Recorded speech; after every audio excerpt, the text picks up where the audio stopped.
Salute is a program for and about men and women who have served our country.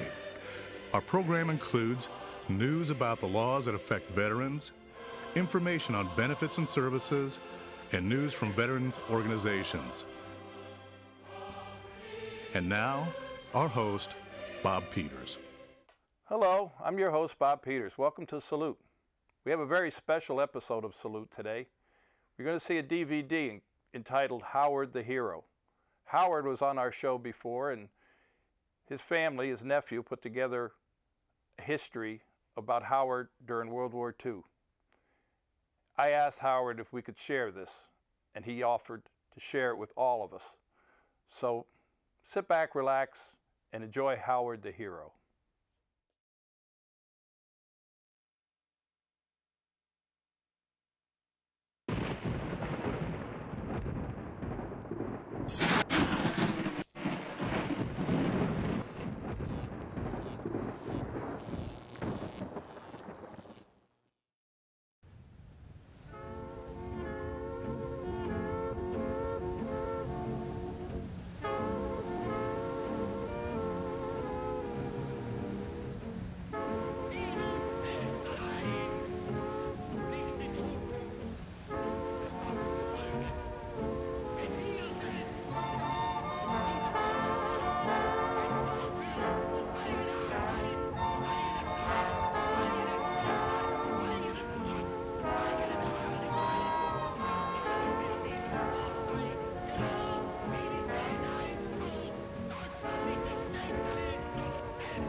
One such veteran, a man named Jim Noreen, was a member of the 502nd Parachute Infantry Division of the 101st Airborne. Last night, after visiting this cemetery for one last time, he passed away in his sleep. Jim was gravely ill when he left his home, and he knew that he might not return. But just as he did 65 years ago, he came anyway. May he now rest in peace with the boys he once bled with. And may his family always find solace in the heroism he showed here. In the end, Jim Noreen came back to Normandy for the same reason we all come back. He came for the reason articulated by Howard Heubner, another former paratrooper who is here with us today. When asked why he made the trip, Howard said, "It's important that we tell our stories. It doesn't have to be something big, just a little story about what happened, so people don't forget." So people don't forget. Forget Howard and his fellow paratroopers? Never. Howard's story is an American dream, and it begins in the northern state of Michigan, in the city of Saginaw. Howard was born into this rough-and-tumble factory city of 60,000 auto workers, lumbermen, and hard-drinking deer hunters during the heart of Prohibition. His family emigrated from Germany in the late 1800s and settled in Saginaw. Ironically, his lineage was 100% German, but the Heubners were 100% American through and through. Saginaw was a tough city of illegal liquor and frequent gunplay as the revenuers broke up scores of stills around the city. Howard grew up in this wild urban scene with 5 brothers and 2 sisters in this community dominated by cars and hunting. By the time he turned 14, Howard was an expert shot with a rifle and perfectly at home in the great out-of-doors. So he was exactly what Uncle Sam was looking for to fill the ranks of the United States Army. As America was brought into World War II in full force, Howard joined the U.S. Army in 1943. He first trained in Camp Custer in Michigan. But when he learned he could earn an extra $50 per month, he joined the paratroopers and was sent to Fort Wheeler and Fort Benning in Georgia. Howard was soon recognized as a sharpshooter with a rifle and proved it by repeatedly winning target competitions. At Fort Benning, the largest and most advanced paratrooper training facility in the world, Howard was assigned to the soon-to-be very famous 507th Regiment of the 82nd Airborne Division. Unfortunately, Howard failed to be photographed with his Company C of the 507th. If you look carefully at this Company C photograph, you'll see that Howard is nowhere to be found. Where was he? This mystery was solved by Howard's confession in a letter home to his mother. January 30th, 1943. Dear Mom, I was not in the Company C photo because I was cooking in the camp kitchen. Sorry, cooks get the best food and I like to eat, so no photo today. Signed, Howard.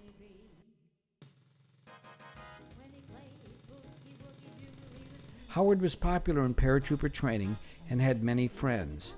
Here we see him in this rare color photo taken at Fort Benning with one of his young friends, both looking so young they could still be in junior high school. While other paratrooper recruits found the training so strenuous that many of them dropped out, Howard actually enjoyed the intense training. In his youth, he often ran many miles a day hunting and chasing rabbits and deer. Paratrooper training to him was much less strenuous than fighting for his dinner against his 5 older brothers or dragging a 200-pound buck deer through the dense and endless woods of northern Michigan. Howard's 507th Parachute Regiment also trained in Colorado, Kansas, and in the Black Hills of South Dakota, which included mountain survival and combat training. This intense preparation made them an elite fighting force capable of totally independent combat, far behind enemy lines. The first training jumps were accomplished without their combat weapons, gear, or equipment. Later, all those items would add up to an additional 100 pounds, almost doubling most men's weights. Having climbed many high hills and trees, Howard was not afraid of heights. Although many of his buddies were terrified of jumping out of an airplane with a parachute, Howard was intrigued by the thought of leaping into nothing but thin air. His letter to his mother after his first training jump expressed his satisfaction with parachute jumping. March 1st, 1943. Dear Mom, we made our first parachute jump from an aeroplane today. No big deal for me. The other guys were scared, but I was trained, and all that bothered me was how tiny the cars on the road were. They were really tiny. Signed, Howard.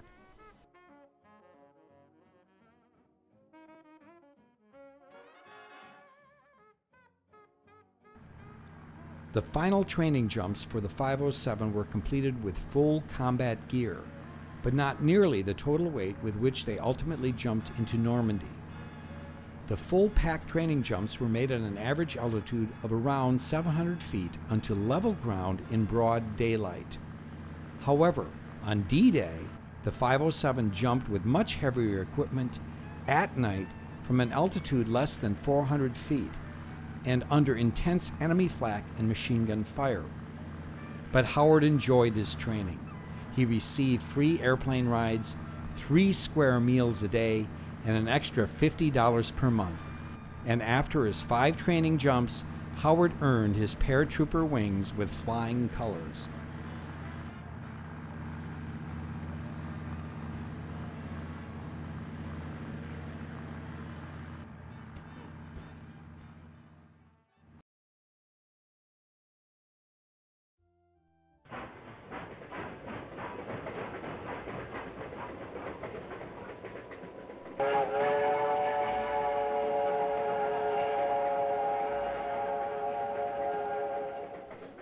After the initial jumps and basic training, the 507th left Fort Benning in Georgia and boarded a train headed for Alliance, Nebraska. This is where the unit would spend the next 8 months learning intensive paratrooper, survival, and mountain combat techniques. From this base, their training took them to Colorado and the Black Hills of South Dakota, and then back to Alliance, where there were no barracks ready for them when they arrived. So they erected a tent city to house them for the ensuing months. Having never been farther west than Kalamazoo, Michigan before he joined the Army, Howard had difficulty adjusting to the Nebraska countryside. His letter to his mother explains. April 18th, 1943. Dear Mom, I'm on the train to Nebraska for more training. There are no towns out here. I see nothing but flat land and 10,000 cattle, and boy do they stink. Other than that, it's really great out here. Signed, Howard. Howard and the 507th Regiment spent 8 months of further training in Alliance, Nebraska, Colorado, Kansas, and the Black Hills of South Dakota until the winter of 1943. There were additional parachute jumps and survival training procedures which improved the regiment's readiness for the invasion of Fortress Europe.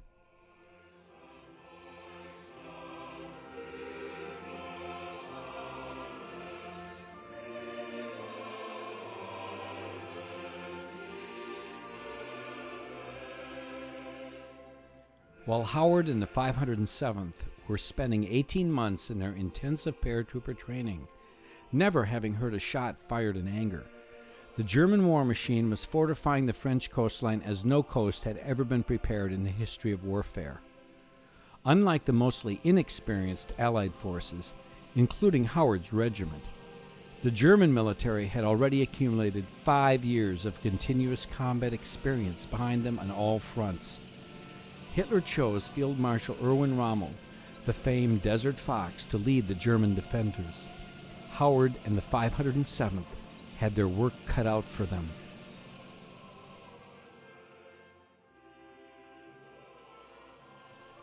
The brutal Nazi occupation of Europe had to end.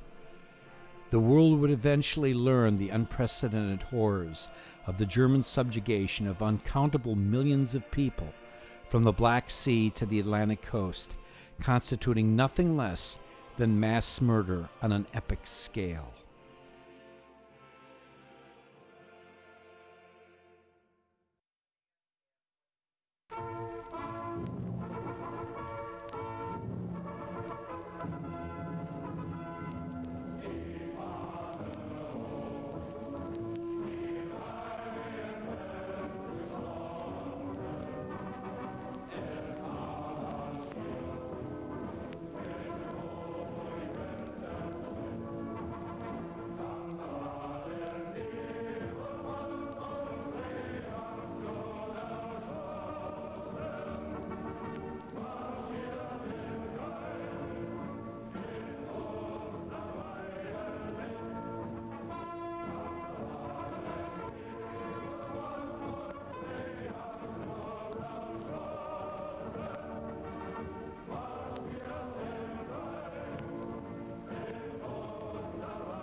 In addition to the immense fortification and arming of the French coastline, the Germans created an even more effective defensive obstacle by their massive flooding of the French countryside behind the Normandy beaches. This claimed the lives of countless American paratroopers upon landing and escaped detection from Allied intelligence before D-Day.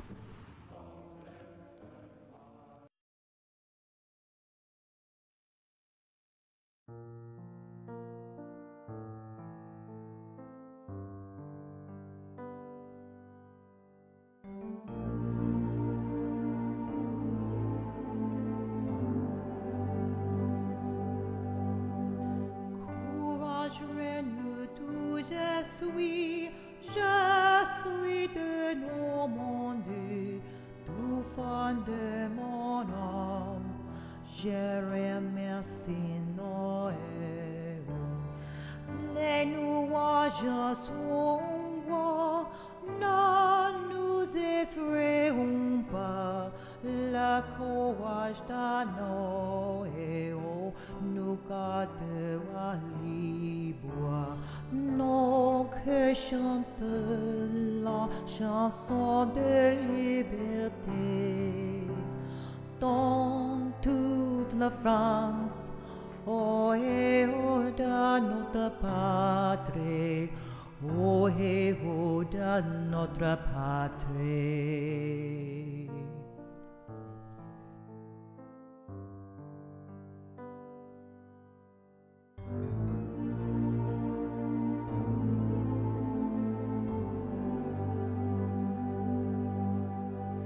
Courage, d'où je suis de Normandie, défendez mon âme, je remercie nos héros.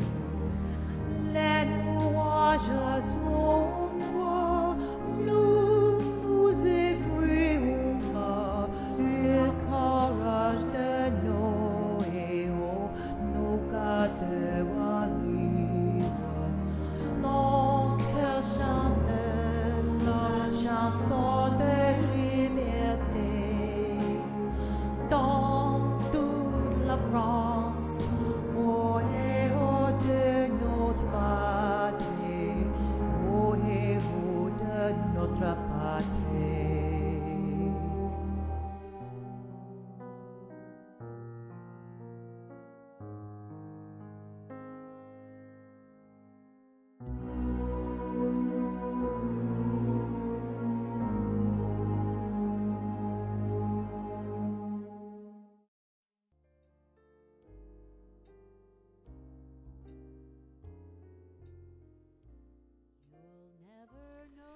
By November 3, 1943, the 507th marched in its final review at Alliance before heading east to go to war.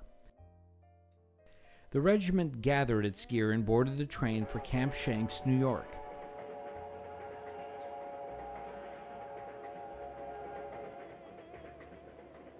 This would be the farthest east of Saginaw, Michigan, Howard had ever traveled in his life.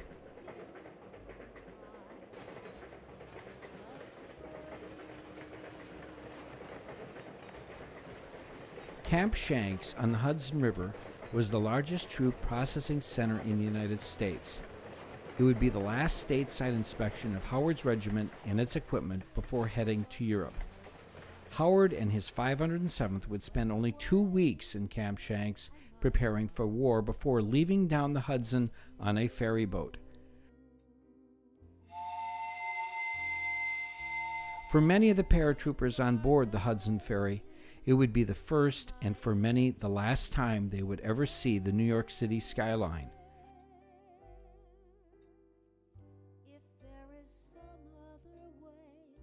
From the ferry, Howard viewed the Statue of Liberty for the first time in his life, which inspired this letter to his mother. December 1st, 1943. Dear Mom, I was on a ship today and saw the Statue of Liberty. It was really big. France gave it to us. I hope I can come back and see it again. Signed, Howard. The ferry carried the 507th down the Hudson River and through the Verrazano Narrows and landed them on the Brooklyn side of the harbor at Fort Hamilton. From here they boarded the steamship RMS Strathnaver, a cruise ship designed to carry a maximum of 1,200 passengers for the 2-week voyage across the Atlantic Ocean to England. It was overcrowded on the Strathnaver since there were over 2,100 paratroopers aboard. It was a horrible 14-day voyage for them, especially for the enlisted men in the lower levels and steerage. The men of the 507th were so angered by the bad conditions and food aboard the ship that they began to refer to the Strathnaver as a slave ship. However, the men tolerated the intolerable conditions all the way to Liverpool and arrived very happy to step forth on dry land.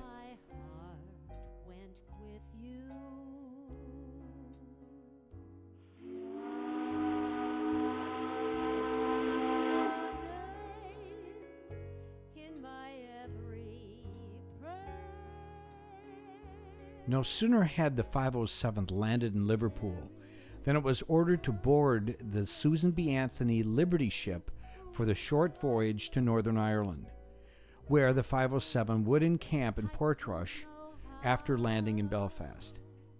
Fortunately, it was a short trip, and Howard was not required to eat any more mutton, which he and his fellow soldiers learned on this trip to despise. The 507 knew that they would be in for a lot more training in Ireland, and therefore sightseeing was not high on Howard's list. January 14th, 1944. Dear Mom, I'm in Ireland. The trip across the ocean was terrible. There are no four-leaf clovers. Nothing is green. It's too cold and windy for anything to grow. And no leprechauns. I've not seen one. Signed, Howard. The training was endless, in Howard's opinion, and the weather was cold, damp, gray, rainy, and lifeless in Ireland, and there were no close towns for fun and entertainment. Portrush was not considered a fun town. Howard, during the holidays, made a Christmas tree out of aluminum foil from cigarette packs. The 507 in Ireland participated in more jumps and scaling the local cliffs for practice.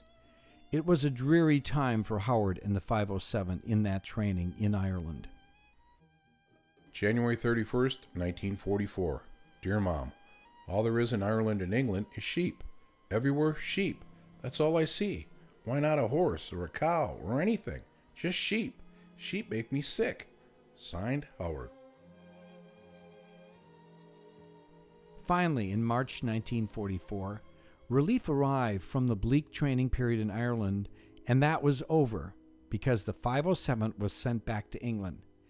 They landed in Glasgow, Scotland, and immediately boarded a train south to their next training area near Nottingham, England. England seemed to Howard to be more interesting than Ireland, and he enjoyed more the training area at Tollerton Hall and the local British pubs and people there. The training became even more intense in England, and the weather improved slightly so that Howard and the 507 could enjoy the outdoor life as they did back in the States.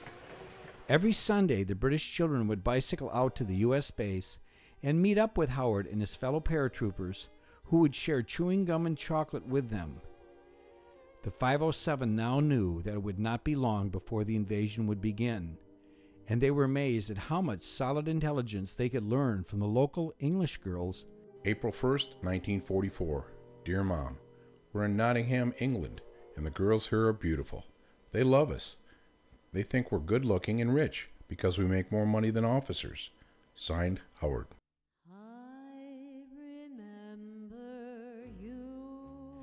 He and the 507th availed themselves of leave in London, which was a highly prized vacation from their training. Like most of the 507, Howard had never been in a foreign capital before and enjoyed mostly the dance halls where USO shows were presented virtually every evening.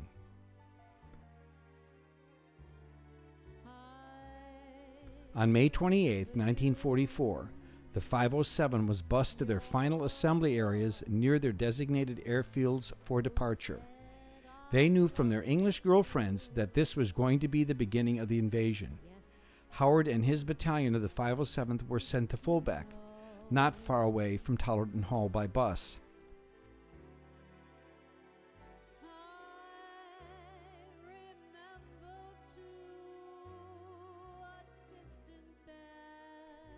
Here they were impounded in heavily guarded hangars where there was no access in or out. Security was extremely tight because here is where they would, for the first time, learn of their destination as paratroopers in the invasion.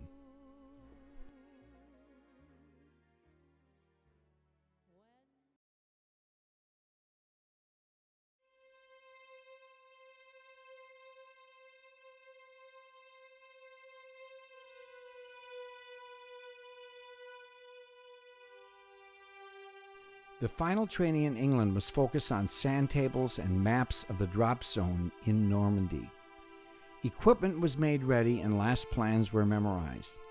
Howard was appalled, however, when they were told that the sand tables would be changed because they learned that the Germans placed a heavily armed unit into the drop zone for his group, and therefore their drop zone would be changed, and new sand tables were to be developed at the last minute. June 4th, 1944. Dear Mom, something big is going to happen. Don't know what, but they gave us a carton of cigarettes and lots of Hershey's chocolate. Don't know when I'll write again. Signed, Howard. This would be the largest airborne invasion of all time, even larger than the German air assault on the island of Crete. Totally, there would be 13,000 U.S. paratroopers made up of almost equal numbers of 82nd and 101 airborne troops. They would be transported in 850 C-47 aircraft, each plane carrying 18 paratroopers and 6 ammunition bundles. Each plane would head for Normandy overweight by more than 6,000 pounds. Instead of jumping at training speeds of 90 miles an hour, on D-Day the 507 would jump at speeds of over 120 miles an hour. On the evening of June 5th, Howard and the 507 knew that this was the night of the invasion. General Eisenhower came to visit both the 101st and the 82nd Airborne troops and wished them well. Howard remembers Eisenhower telling the 507 that they would expect 30% U.S. casualties among the airborne troops.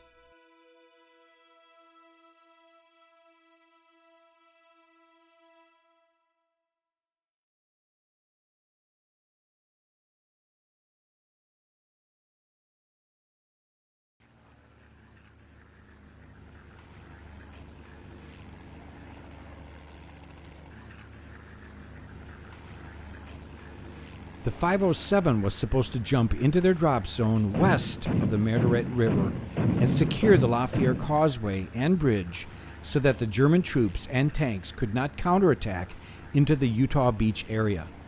Surprisingly enough, of the 850 C-47s used for the airborne invasion on D-Day, only 21 were shot down or lost in combat.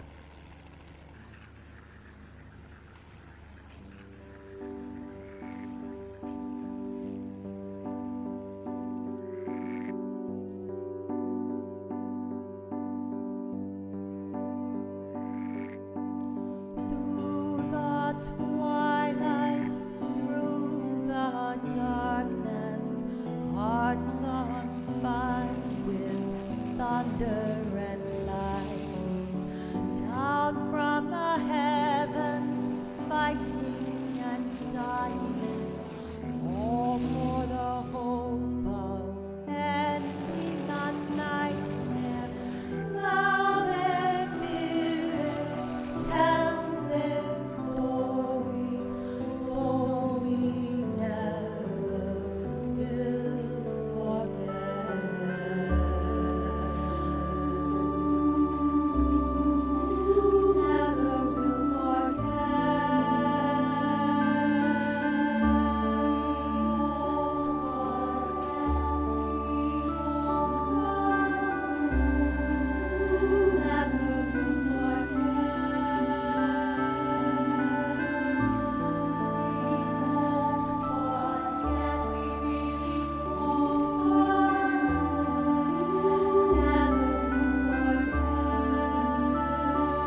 The 507 drop zone was intended for them to control the highly strategic Lafayette Causeway. This was the key to the Allies moving inland, and also it was key to preventing a German counterattack against the beachhead. However, Howard's drop zone, shown by the orange 507 spider patch, was flooded by the Germans, and if he would have landed there, he would have drowned since he could not swim. Instead, Howard's C-47 was grossly off course to the southeast because of the 30-knot winds and the heavy cloud cover, so that when Howard was able to jump, the plane was almost over Utah Beach near the small village of Poopville. This was almost 12 miles away from the intended drop zone near Omphraville.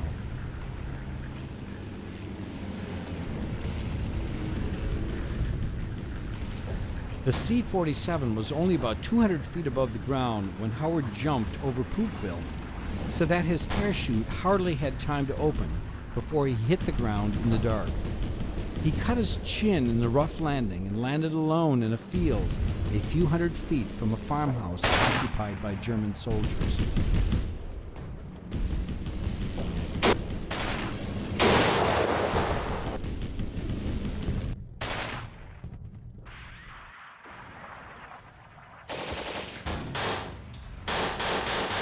Dear Mom, I came down in France near Poopville, a tiny town.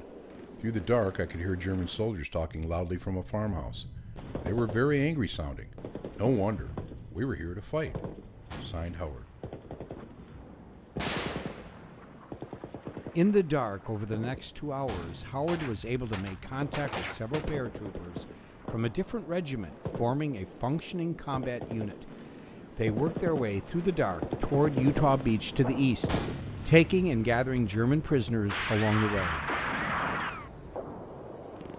Dear Mom, I met a few men from the 506th in the dark, and we moved slowly through the hedgerows. By dawn, we could hear the booming of the battleships leading the beach landings. We were very near Utah Beach. We went that way to the beach. Signed, Howard.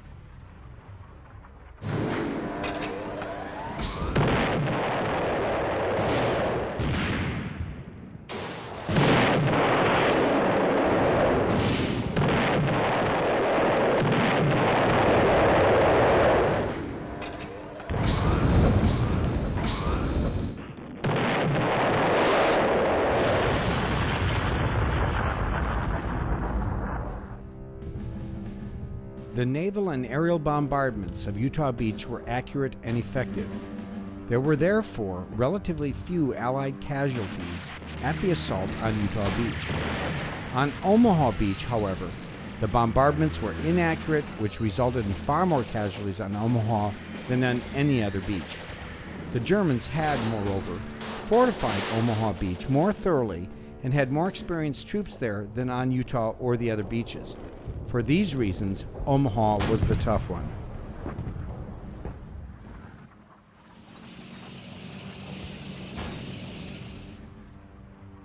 Dear Mom, we hid in the hedgerows and did not engage the Germans in force. But by morning we took some German prisoners and marched them down to Utah Beach, where I was in a photo at the head of the column. Signed, Howard.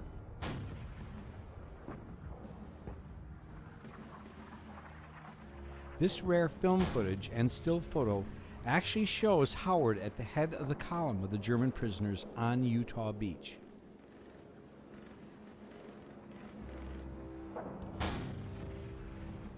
Dear Mom, one of the German prisoners on Utah Beach wanted us to protect him from the incoming fire. I said to him, "You so-and-so, you guys started this. If you die, we die together." Signed, Howard.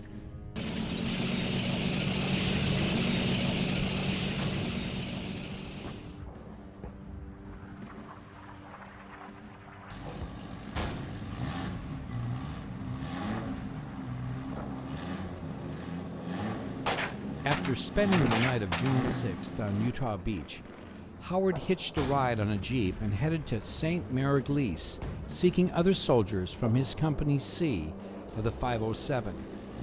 Howard went to St. Mary-Glise since it was in the direction of the 507's original drop zone, and he heard that there was substantial fighting going on in the area. There were skirmishes occurring throughout the countryside all the way. In town, Howard found several members of the 507, and they made their way west toward the Lafier Causeway and quickened their pace since they could hear the sounds of cannon and machine gun fire coming from that direction.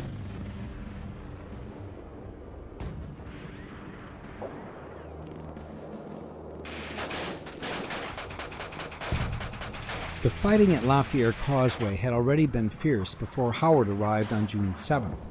The day before, on June 6th, the Germans had attempted a frontal assault across the causeway from the west toward the Lafier Manor held by the U.S. Army. Private Marcus Heim of the 505 destroyed at least one of the German tanks in that attack. After heavy fighting, the Germans withdrew back across the causeway to the west side of the flooded Meurthe River. They attacked again across the causeway the next day on June 7th.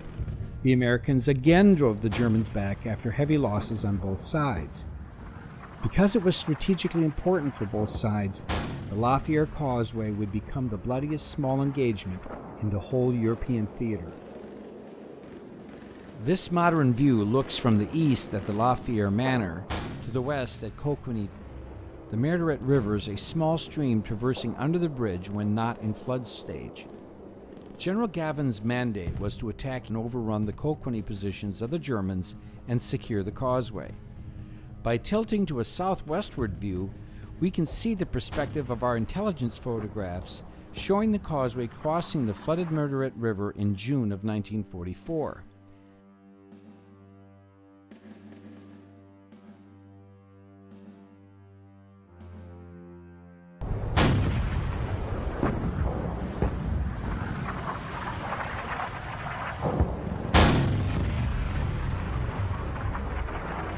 Dear Mom, on June 7th, I found my 507 buddies in a place called Lafier. Big fight going on here. We need to control this causeway or Utah Beach will be overrun by the Panzer tanks. We had to hold the causeway to protect the invasion. On June 8th, we got our ammunition ready for attack tomorrow. That night, they sent me and my buddies across the river to spy on the Germans and see what arms they had. They had huge weapons and plenty of them. It was hairy. Signed, Howard.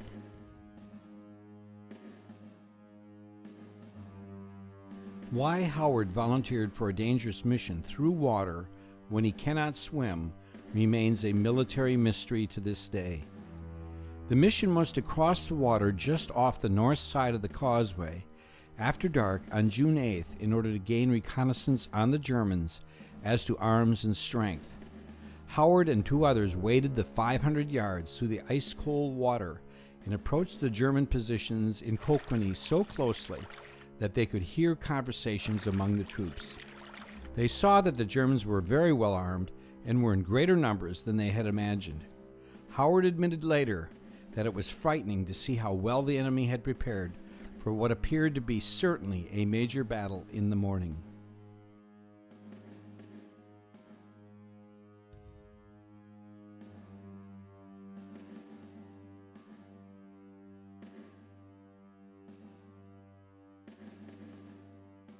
General Gavin and Colonel Lewis ordered the Americans to attack at daybreak on June 9th by the members of the 325 Glider Regiment.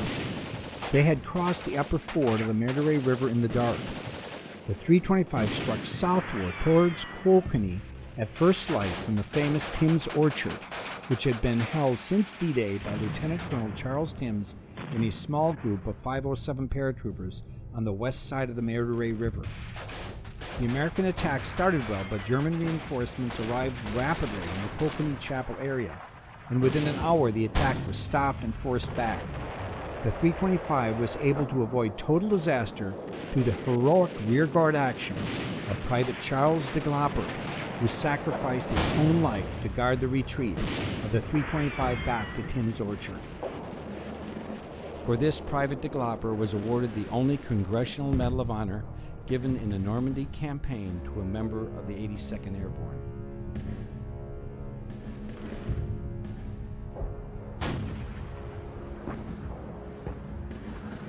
After the German opening bombardment began the day of fighting, Gavin and Lewis again ordered what was left of the 325 Glider Regiment to initiate a frontal attack across the 1,500 feet of open causeway in an attempt to preemptively take the Germans before their inevitable advance. The 325 was shredded in this attempt, but attained a tenuous foothold on the west end of the causeway. Captain Sauls and his men could not hold this for long.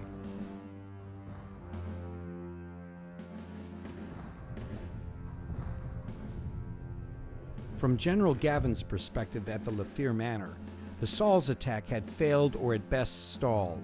Sauls needed help immediately and was in desperate straits on the west end of the causeway, running low on ammunition and with no support in sight. Since the 325 glider had been decimated in the previous attacks, all Gavin and Lewis had left were members of the 507 and a few assorted other units who had assembled quickly into a unified fighting force. Then a Sherman tank was sent out, which proved to be a tactical error since it hit a mine and was disabled, blocking the way for the troop. It was a moment of crisis for General Gavin, who then turned to Captain Bob Ray and said, "You'll have to go." Captain Ray, Howard Heubner, and a group of about 90 members of the 507 thereupon charged across the causeway, dislodged the Germans, overran their positions, and reinforced the 325. Captain Ray, Howard, and the 507 ran screaming, yelling, and shooting across the causeway to victory.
I will. I'm gonna go find my camera.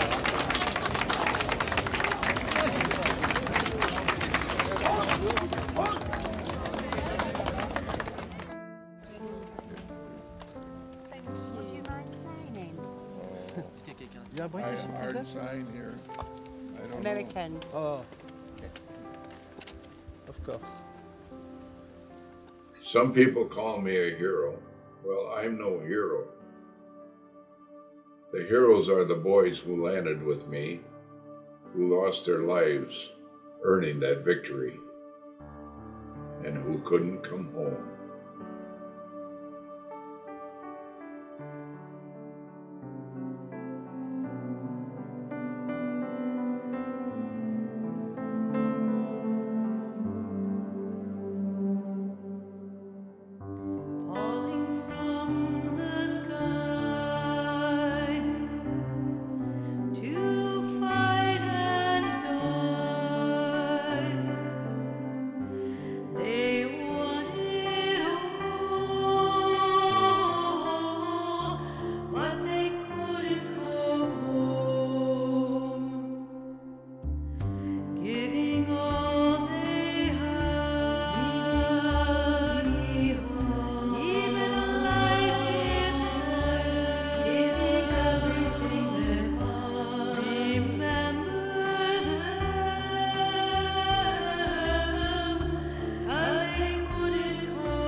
Well, I hope you enjoyed the DVD.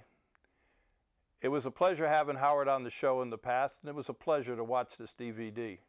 And to Howard and all our veterans out there, and our active military and their families, we salute you for all you do. Till next time. Let us know what you want us to present in our future programs. Please call Lakefront TV at 352-728-9707 with your programming ideas and suggestions.